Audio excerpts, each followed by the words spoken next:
शर्मा जी के बेटे शुभम की शादी निकिता से हुई और निकिता शादी होकर शर्मा निवास में आ जाती है। अगले दिन निकिता की पहली रसोई के बाद सारे मेहमान भी चले जाते हैं। बाकी सब तो ठीक था, लेकिन निकिता की एक आदत बड़ी ही अजीब थी, उसके बड़े बड़े इयररिंग्स पहनने का शौक। फिर एक दिन की बात है। शुभम जी, मुझे शॉपिंग कराने कब ले चलोगे? अरे निकिता, तुम भी कमाल करती हो यार। शॉपिंग करके क्या करोगी? अभी तो हमारी शादी हुई है। अच्छा बताओ, तुम्हें क्या चाहिए वैसे? मुझे बड़े बड़े इयररिंग्स चाहिए। अच्छा चलो ठीक है, मैं तुम्हारे लिए ले आऊंगा। शाम को शुभम लेकर आता है। निकिता देखती है तो मुंह बनाती है। अरे क्या हुआ भाई, ये सड़ा सा मुंह क्यों बनाया यार?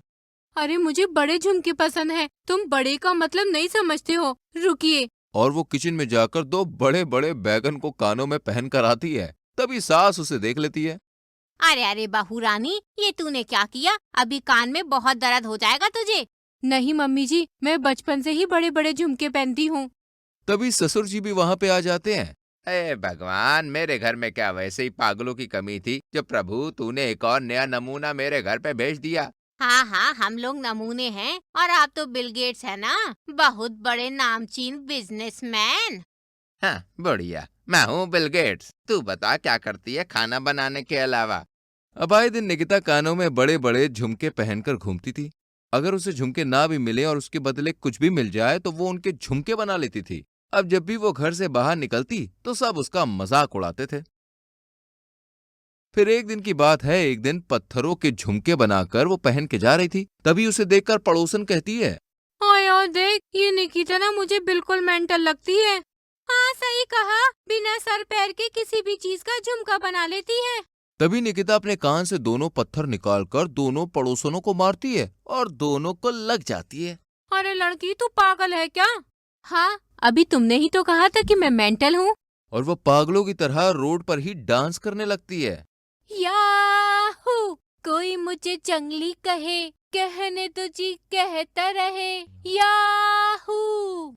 ये देखकर दोनों पड़ोसने अपने अपने घरों में भाग जाती हैं। ये नजारा ससुर जी खिड़की से देख रहे होते हैं। फिर जैसे ही निकिता घर के अंदर आती है। अरे ओ सुषमा डार्लिंग, अरे बाहर आओ जरा, फूलों का हार लाओ जरा और अपनी प्यारी बहू को पहनाओ जरा, इनके कारनामे पर इठलाओ जरा। तभी सुषमा बाहर आती है और निकिता उसको सारी बात बताती है। अरे ओ बुड्ढे, तुझे मेरी बहू में ही क्यों कमी दिखती है? ठीक ही तो किया उसने। अरे ऐसे कोई कहेगा तो क्या फूल बरसाएंगे उस पे हम? कुछ दिनों के बाद शुभम को बिजनेस में बहुत बड़ा घाटा होता है, जिसके कारण वो बहुत परेशान होता है। मैं क्या करूं निकिता, मैं तुम्हारी कोई विश पूरी नहीं कर पाता और तुम्हारे लिए झुमके। अरे कोई बात नहीं, आप परेशान ना हो। मुझे आपके बिजनेस की चिंता है कि हम उसके लिए कहाँ से पैसे लाएं। तभी वहां पर एक अनाउंसमेंट सुनाई देती है। सुनो सुनो सुनो। वो देखते हैं कि बाहर कोई तमाशा दिखाने वाला आया हुआ है। शुभम और निकिता दोनों बाहर जाते हैं और देखते हैं कि अनाउंसमेंट में सुनाई दे रहा है कि कोई अगर अपने कानों पर भारी पत्थर बांधकर दौड़ सकता है तो उसे 5 लाख का इनाम दिया जाएगा। शुभम, आपने कुछ सुना क्या? आप बस चलो मेरे साथ। अरे नहीं, लेकिन निकिता उसका हाथ पकड़कर नीचे ले जाती है और वो कंपटीशन में पार्टिसिपेट कर लेती है। निकिता को एक पर्टिकुलर डिस्टेंस तक 2 बड़े पत्थर कान में बांधकर दौड़ना होता है और वो ऐसा करती भी है। उसके साथ वो दोनों पड़ोसने भी अपनी बहुओं को भेज देती है। वो दोनों चलती तो हैं, लेकिन कुछ ही दूर चलकर रुक जाती हैं और उनके कानों से खून निकलने लगता है। लेकिन निकिता जीत जाती है और 5 लाख रुपए जीत के लाती है। तभी वहां उसके सास ससुर भी आ जाते हैं। अब नितिका डांस करती है और उन दोनों पड़ोसनों का हाथ पकड़कर सामने लाती है। अब बोलो आंटियों, कैसी रही? अरे नाना, वो मेरा मतलब नहीं था वो। हाँ हाँ, ये सही कह रही है। बहू तूने तो कमाल ही कर दिया, मुझे तो कोई उम्मीद ही नहीं थी। अरे बुड्ढे, तू रहने ही दे, तुझे तो हमेशा कमी ही दिखती है सब में। अब मुझे ही देख लो, इतनी हसीन हूँ, जवान हूँ, लेकिन क्या मचाल कभी तारीफ की हो।